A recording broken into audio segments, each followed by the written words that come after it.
It has been another beautiful day in Everett with temperatures in the 80s. A slight cool down, though, thankfully for me and probably many of you, is on the way for tomorrow.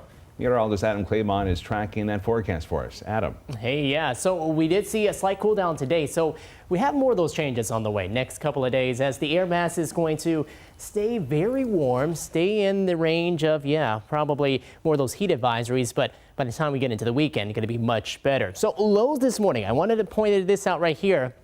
63 for a low this morning was a record high low for the day out at SeaTac Airport. The old record at 61 back in the year of 2017. Some 50s and low 60s, and those numbers are going to start to come down too over the next couple of nights, especially once we go into the weekend. But average highs still in the mid 70s. So you can see right here, the next couple of days, we're still well above average with the mid 80s that we're expecting. Then once we get past Friday, 9 p.m. on Friday, that's when that heat advisory will end.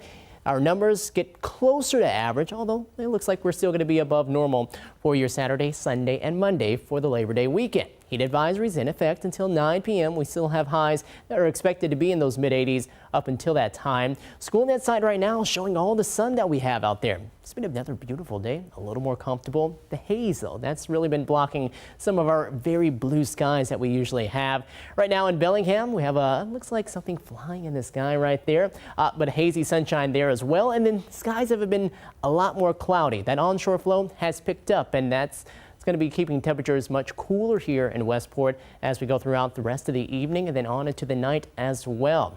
Currently, Seattle, hazy sunshine. It's out there, but Mount Rainier off into the background, not really easily seen right now. Southwest winds coming in at 11 miles per hour. Those should stay more around 5 to 10 as we go on into the nighttime hours. But that westerly flow, it is back, and it's bringing winds around 10 to maybe 15 miles per hour. A little stronger here in Shelton, which has really dropped the temperatures from where we were at this point yesterday to where we are right now. Speaking of our current numbers, 72. Our high yesterday in Shelton, 95 degrees. So mid to upper 80s out along the coast. We're currently sitting in the 60s, and then noticing low to mid 80s here across a lot of Puget Sound, a little hotter. In Puyallup, as we're currently sitting at 91. So the big changes, I wanted to show you this. Olympic Peninsula, completely different story today than what we had yesterday, as we're down by at least 20 degrees in a lot of locations there. Kitsap Peninsula, quite a big difference too, down by 10 to 15 degrees. South Sound, 5 to 10, and then up around parts of Central and North Sound, we're seeing a change. It's not a ton, but down by about 2-3 degrees here and there, and then a little higher as you go farther to the north.